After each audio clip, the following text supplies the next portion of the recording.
It's the Jimmy Patsos Hour with Jeff Levac, sponsored by All Star Wine and Spirits, where you don't have to look like a warehouse to have warehouse prices. This is weird. We got some actual talent in the room for a change. two for one. It is the Jimmy Patsos Show, brought to you by All Star Wine and Spirits, but Patsos, again, blowing me off, but he sent me talent, so I won't be too mad at him. Greg Manning, Jordan Watson joining me here. Brady also here, the Capital Region Insider. Where's Coach? What's his excuse this time? Recruiting, man. That's a good excuse. Yeah, I guess so. Anytime you're recruiting, that's a good excuse. And you can't like give us details on recruiting, right? No. He's heading a little south, but he's looking at a few guys, so he's going to see a game tonight. I see you got the Shen shirt on. We're going to go check those dudes out tonight at the Times Union Center, so that should be good. So it's that time of year, it's that time of year you want to get out. Whenever you have any off days, it's good to get out and see as many kids as you can. So we're trying to take advantage of that right now. Greg Manning right there on the mic. Now, Greg and Jordan, you got to tell me, I had to imagine, though, and all joking aside, Coach has got to be an amazing recruiter. Like when Jimmy Patsos is in your living room, he works that room. Look how beautiful his wife is. Man, that's a great point. Recruit. I didn't even think of that. The lovely Mrs. Patsos. He's big time. He's very good about giving recruits the time that they want, because it's tough now. Like, these guys a lot of them are prima donnas. It's a different generation. We always talk about that. And he gives them that time that they need. And we'll go find some guys, and he's always willing to call or go see them. And if you have a head coach that's willing to do that, it makes it that much easier. He owns the living room. Guys. Exactly. That's it. Owns it. He owns whatever room he's in, brother. Yeah, that is true. Well, that's the thing is, like, if I'm being perfectly honest, I don't even prepare the Jimmy Patsos Show, brought to you by All Star Wine and Spirits, because about 3 seconds in, Jimmy's going where he wants. And I just, I wasn't prepared to talk about Under Armour or that he got a beer with Brian Cashman last week. Exactly. And we recruit a lot of different type of guys, a lot of different families, and he's very good with all of them. He's got a lot of depth, and in recruiting you have to be able to go talk to a lot of different types of people. So he's probably top of the leaderboard there in terms of recruiting. So whatever, he's out hunting, and he's going to bring back some good recruits. No doubt. I love it. Siena, you guys third in the conference. A year after 20 losses, you get 20 wins. How big of a turnaround has it felt like to you guys? It's a big difference. Anytime you can flip your record like we did. Like you said, we were 11-20 last year. And this year we're 20-11 right now, going into the postseason. So that's huge. I think we had a few injuries this year, but we were more prepared for it. We were built to withstand that, and Brett Bisping and Javion Oganyemi have done an unbelievable job for us. Those guys were our co-MVPs last night. We'll get into that later, but those guys have dominated underneath for us this year, and have dominated the MAAC on the boards and in the paint. So when you got two guys that can do that, it's like a two-headed monster. Not many people in our league at this level can do that. So it's been huge for us. Even with Marquise out, those guys have been playing well. So Brett gets first team all MAAC, Javion gets second team, and Nico Clarith gets all rookie team. So you guys did pretty well in the post end of season awards. Yeah, that's a testament to those guys, how hard they worked. Javion came back and was our most improved player last year. He came back from BU this year, and he hit the ground running. Lucius did a good job working with him in the off season, so he was ready to go. And Brett's just been a monster the last 3 years. Since Jimmy got here, he's just kind of turned into a junkyard dog. And Nico surprised us a little bit. Obviously, we knew he was going to be pretty good, right, Jordan, coming in, but what he's done has been unbelievable. He's bought in. Jimmy always says that he's a great team guy first. For as many shots as he takes, you would never think that he was selfish or anything like that. So he's done a great job as a freshman. All-Star Wine and Spirits bring us the Jimmy Patsos Show, but instead of coach, we get the guys who actually coach the guys. Greg Manning and Jordan Watson joining us. So last time Coach Patsos was in here, I asked him this question. I said, how are you going to get Nico, who's starting to play really well, and Marquise to play together now that they've been, once Marquise was out? So how important was it to get Marquise back before the conference tournament? Because you got 3 or 4 games under your belt with both of them trying to play, intermingled. It's a great question, and the problem that we have is a good problem, because we played well without Marquise, and now you put him back in there, and it's like the chemistry's a little bit off, or we're trying to figure out, because Marquise has the ball in his hands a lot, and so you're trying to figure out who's going where. But it's a great problem to have. If we would have gone 5-10 without him, we probably would be playing him 40 minutes and get back out there, Marquise. We don't care about your hand, But as it is, we were playing well, so we're trying to figure out ways to get that chemistry back. We're glad we had 3 or 4 games to try to figure that out. Quinnipiac was a really good win. Moving forward, we feel good. You're confident after you win at home. Now playing into the tournament, so the guys are great. And Nico is like Greg said. People don't realize that guy cheers harder for his teammates than anybody we have. And just because he shoots a lot or he's got the swag or whatever, sometimes he gets a bad rep. But that kid's a team guy. he's one of the best team guys we have on the squad. Now, you guys, 3rd seed in the MAAC right now.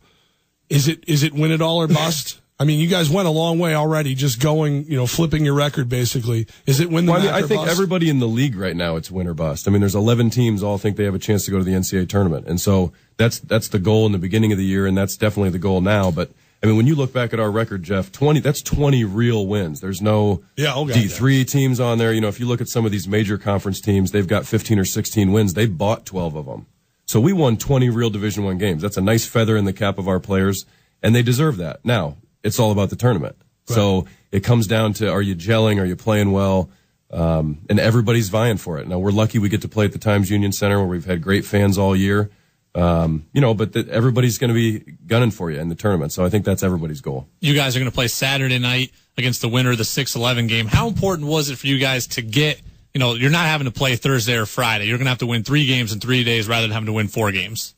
Yeah, that's huge. And the top 3 seeds get to play somebody that's played the previous night. Obviously, we finished 3rd, so we're going to play the winner of Manhattan and Marist, and that team will have a night off. But you still get to play somebody that's already played, and I think that's a huge advantage. You don't want to be in that 4-5 game where you're battling it out against a really good team at the top of the league. So it's a huge advantage to get a bye, but you can't take anybody lightly. Both those teams have beat us this year. So we beat both those teams at the Times Union Center. And then we went to Manhattan and lost in triple overtime. And then we went to Marist and laid down, and, we weren't ready to go. Anybody can get you on any given night. So you got to be really prepared. We're going to be there scouting them and seeing who we're going to play. So we'll take it day by day. But we got a couple big practices coming up after a few off days. So you got to be focused, though, because like I said, any given night, anybody can get you. 104.5 The Team. It's the Jimmy Patso Show, brought to you by All Star Wine and Spirits. Greg Manning, Jordan Watson joining us right now. You guys do have that blessed home record right now. Like, the fact that it's at the TU Center, is it almost difficult to look at the guys and go, all right, more energy? Because I know you just think because they show up here, we're going to win. Is it hard to get those guys motivated right now in any way?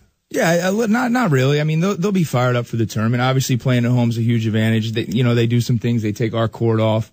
They do some things to make it a neutral site. Jordan's first year here, so he'll get to see that. But they'll be fired up. There'll still be 7,000-8,000 people in there cheering for us, which is huge. We had 7,500 the other night in our last home game. So if you're not fired up this time this season, there's something wrong with you. So hopefully they'll be ready to go no matter who we play Friday or Saturday night. Well, so I heard Jimmy, and it wasn't here because he's been ducking me lately, like he owes me money or something. I don't know what's going on. I hope he's listening. I think it's I hope he's listening, Levac. I think he's a germ guy. I think it's because I lost my voice. It's allergies, Jimmy. We can still be friends. He's never coming back. You're gonna get a text in a second. I'll ask for one. Text.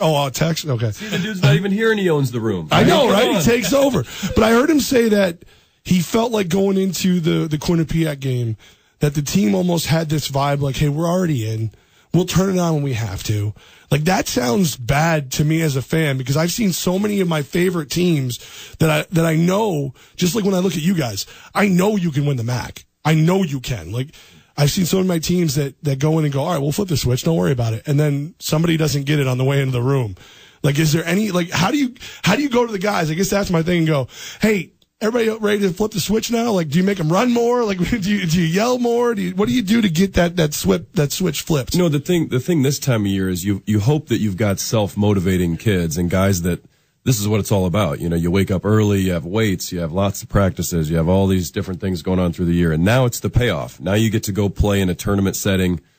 If you have to motivate somebody for that, they're probably not going to be on the team much longer. You know what I mean? So we shouldn't have to do much. You hear that? I hope you're listening, guys. You know who you are, right? Bisping. Right? You don't got to motivate that. Yeah, he's one of the most self-motivating guys I've ever been around. All of a sudden, an elbow comes through the window, takes me out. Right? Patsos and Bisping coming. Right? If you're going to go big. But yeah, this time of year, man, like, it's tournament time, and these guys will be ready. They're excited to play. And the thing about the TU Center is it's a building. It doesn't really matter much. It's the fans that are going to be there that's the advantage. All the people that come out and cheer for us all year, hopefully they'll come out this weekend because that's where we can really have the sixth man and have an advantage over some of these other teams. Now, everyone says that it's like shouldn't be here or whatever. Jimmy's got the answer on all of that stuff, so you can ask him why it's here and why it makes sense. And somebody who grew up here, I just see, and let's be honest, like we're going to be broadcasting Thursday and Friday from the concourse. You guys, there's going to be a lot of road warriors in that house. Like, you're going to see all the other colors. They're going to be there because it's a centralized location, plenty of hotels. Not everybody can offer that. You guys can. It's the best spot because when it was in Springfield, remember, it didn't draw as well as it does here. No, because it's Springfield. I mean, that's the Simpsons. Well, it was in Springfield when we won it at Loyola in 2012, I believe it was. And, we're in the championship with Fairfield, and there's only 2,000 people there, maybe, max. Yeah. So, and if we're not in the championship here, there's still going to be 3, 4, 5, 6,000 people at the game. Which you're going to be in the championship. We will be in the championship. Okay, I shouldn't have said that, right? But it's just a great basketball community, and I think this is a great place for it. I think it's going to get extended here and stay here for a while. And obviously that's good for us, but it's also, like you said, it's good for the community. It's good for the people here. And a lot of these other schools can get here. It's not too far, so it's a good spot for it. Kind of on that point, so we were talking about the America East yesterday. The America East, we were talking about Albany. They're trying to get back to the tournament for the 4th straight year. And their tournament spans 11 days, and every game is hosted at an individual, at the individual higher seed. So it's a tournament, but it doesn't feel like a tournament setting. What do you think of a tournament that's set up that way? Greg and I were just talking about that today, and I think that takes away from that tournament feel that you want those kids to have. I think a neutral site is the best thing to do. Some leagues just can't afford it, or there's not a place that's centrally located enough, I guess. We're extremely lucky as a league to have the TU Center, not just Siena. Obviously, we use it for recruiting, and it's a great spot, and we're blessed to have it. But even just for the league to have this, it's awesome. I mean, this is what these guys think about all year, is playing in the tournament and that tournament setting and the dream of going to the NCAA tournament. Like, March 1st. Right now, we're March Madness. I mean, this is it. If you're not fired up for this, I mean, you're crazy. So we're lucky to have it. These other leagues that do it a different way, it's too bad. I wish they would I think they would benefit from having a centrally located place like we do. This has been the most basketball talk on the Jimmy Patso Show, brought to you by All Star Wine and Spirits. While we were talking to you guys, news came down, and this would be something Jimmy would be all over. So let's do it. Aroldis Chapman has been suspended 30 games for the new domestic violence policy in Major League Baseball. You guys have played without a star, and then he comes back. Now the Yankees are going to go the first 30 games of the year without their new star, Aroldis Chapman. Yeah, that's tough. That's not good news. Obviously, we're Yankees fans with Cashman, really supporting our program. He was at our game at Iona, right? He was at our game sitting courtside. So that's tough news. That just came out now, right? Just when we were talking. Yeah, at least they got it before the season started, so it's not midway where he's already in the rotation doing stuff like that. But that's not going to be easy to deal with. Hopefully the other guys can step up though. I think it's the right move because the Yankees, Slovaks we've talked about, if he missed 45 days of the regular season, the Yankees were going to benefit from this suspension because they were going to delay his free agency and get him for an additional season. And that feels dirty to me that the Yankees are going to benefit from you, Mariners fan. Yeah, from someone. How are you a Mariners fan? I used to live in Seattle for 6 minutes. Cool. For 6 years, but whatever. But anyways, yeah. I don't think I've ever met a Mariners fan. It's pretty good. Hey, I've been to Mariners games, and I've never seen a Mariners fan. There's not that many reasons to be a Mariners fan. So it's a good move, and again, the Yankees don't benefit from bringing Chapman in like that. It would have felt wrong to have them get a year and a half control out of it. Now they're going to get him for 130 games. All right. Speaking of benefit, how do we benefit the guys? How do we help you guys out? Are there still tickets available for the session? We want to go. We want to help. We want to support the Saints. Yeah, absolutely. There's still tickets available. They do session passes. So you can look them up online and get session passes for whatever games you want to go to. I hope everybody comes out and supports the women as well. I think they play at 11 a.m. on 11:30 on Thursday. So take a look. Obviously we play Saturday night, so hopefully we get as many people out there as we can. Yeah, I would love to. You know what? I'm coming. I'm going to be there. Good, perfect. I'm going to be there. I'm not doing the body paint this year, though. I don't feel well. I don't know if it's. I'm not sitting next to you if you do the body paint. You should do the body paint and sit right behind the bench. I mean, you should sit right behind the bench. Manhattan or Marist bench with the body paint. What if I get like one of those Siena, like I get the green suit, just the full green suit? Maybe then we do it. We can do it. Then you look like that guy at the Super Bowl. Nurev sits right behind the bench. He'll do it with you. All right. Well, there you go. The Blob and the other guy will be there because that'll be me and the Blob. So, all right. Well, best of luck, guys. You really appreciate you taking the time. I know you guys are preparing hard for whoever you end up facing up against on Saturday, but appreciate you making the time. It's nice to have friends that actually come to the studio when they're supposed to. Don't make up excuses. Jimmy taught us well. He's always in studio guy. The pizza though too. Yeah, I know. Like you got at least. It's brought to you by All Star Wine and Spirits. I mean, clearly a little. We'll bring Craig next time with a few bottles. So see now, all right, Greg. It's the now we're all friends. The Greg Manning Show and Jordan Watson Show, brought to you by All Star Wine and Spirits. Thanks, guys. Best of luck, and I'm really pulling for you guys. I think that I think it's not out of the realm of possibilities. And by saying that, I mean I think you're going to win the MAAC. Appreciate it. So Hope you're right. hope we take that down.